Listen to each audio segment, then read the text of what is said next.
欢迎收听中国古代诡秘事件全记录。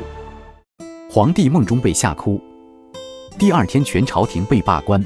如果有一天你在历史书上看到皇帝被一个梦吓哭了，你可能会笑出声，但别急，这不是笑话，是中国历史上真实发生的一幕，而且后果极其严重。他醒来后一口气罢免了大半个朝廷，这事发生在唐朝。主角是以好梦成瘾闻名的唐懿宗李璀，一位可以说是被梦境操控了半个朝政的天子。唐懿宗是唐宣宗的儿子，公元859年继位，登基时年仅17岁，本是少年英才，结果却越当皇帝越玄学。他对炼丹术痴迷，特别信巫鬼之说，动不动就搞招魂、问符、占梦，睡觉前要请道士设坛画符助眠，睡醒后第一件事就是解梦。你要说这是个人爱好也行，但问题是，他解梦还真拿来做国策。有一年的冬天，正值年关将近，唐懿宗被宰相催着批一大堆奏章，烦得不行。那天晚上，他在宫中独睡，身边连个贴身小太监都赶走了。结果夜里就做了一个非常诡异的梦，他梦见自己坐在一座巨大的金殿上，文武百官站满朝堂，一个个却是面如蜡纸，眼窝深陷，像行尸走肉一样站着，没人说话。他正想问怎么回事，就见殿门吱呀一声开了，走进来一个穿着黑衣、披头散发的怪人，头上戴着乌纱帽，身上却是血迹斑斑。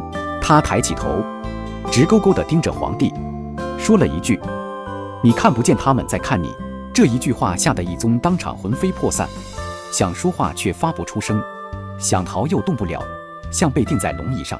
梦中的殿顶开始坍塌，一块块金砖落下。他只听见怪人阴沉沉地说：“你将亡国。”第二天清晨，宫门还没开，太监发现皇帝整夜未眠，双眼红肿，裹着龙袍坐在榻边发抖。御医们手忙脚乱地进来诊脉，结果诊出来的不是病，是惊厥未平，神魂不安。懿宗喘着气说了半天，才把梦境断断续续讲完。你以为他会当个笑话一笑而过？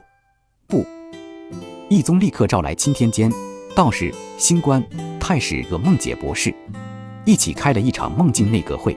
这些人听完之后面面相觑，有的说是妖气入宫，有的说是先皇托梦，还有人直接表示主上大凶，此兆朝堂降乱。那懿宗一听更害怕了，怕的不是梦，而是这些人说的煞有介事。他脑子一热，当即下了一道诏令，罢黜了宰相崔铉，连带宰辅、御史、给事中等一连10几位重臣全部撤职停任，还废掉了一批边疆武将，说是气运有为，须以更替解厄。宫里人都看傻了。你以为这只是一次梦后大清洗？不，这件事还有后续。懿宗不仅清空了朝堂，还请来一位梦解大师常驻宫中，名为国梦侍讲，专门负责解他日常梦境，甚至规定如果某日没有梦，也得假装做了一个给他讲解，以安其心。后宫嫔妃谁能说好话哄皇帝开心不重要，谁能编得出一个好梦才是真的晋升快线。历史书上记载，从这件梦吓哭事件之后，懿宗开始大量封赏术士、炼丹之人，赐宅赐田，朝政废弛到连年号都乱改。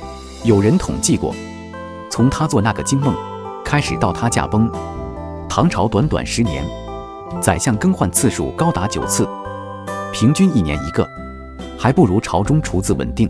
最荒唐的是，史书称这段时期为梦正，什么意思？就是皇帝不批奏章了，只看梦境气色，比如梦见火光，改兵部尚书；梦见水涌，调财政大臣；梦见老虎，迁调军机关。你要是运气好，皇帝梦到你穿红袍，你第二天可能直接被封王。更可笑的是，到了唐懿宗死后，史官对这段历史也无从下笔，只能留下一句意味深长的话：君梦为正，国梦而衰。所以啊，这不是皇帝做梦被吓哭，这是一个梦吓坏了整个王朝。懿宗一个梦，清洗朝堂，打乱政务，甚至把国策都托付给星象与鬼话，最终让大唐从盛世一光滑入了泥沼。你说这是不是笑话？也许是，但这也是中国古代政治中最诡异的一种可能。当权力不再依靠制度，而寄托在梦境、神事和福禄之上时，那离崩溃也就不远了。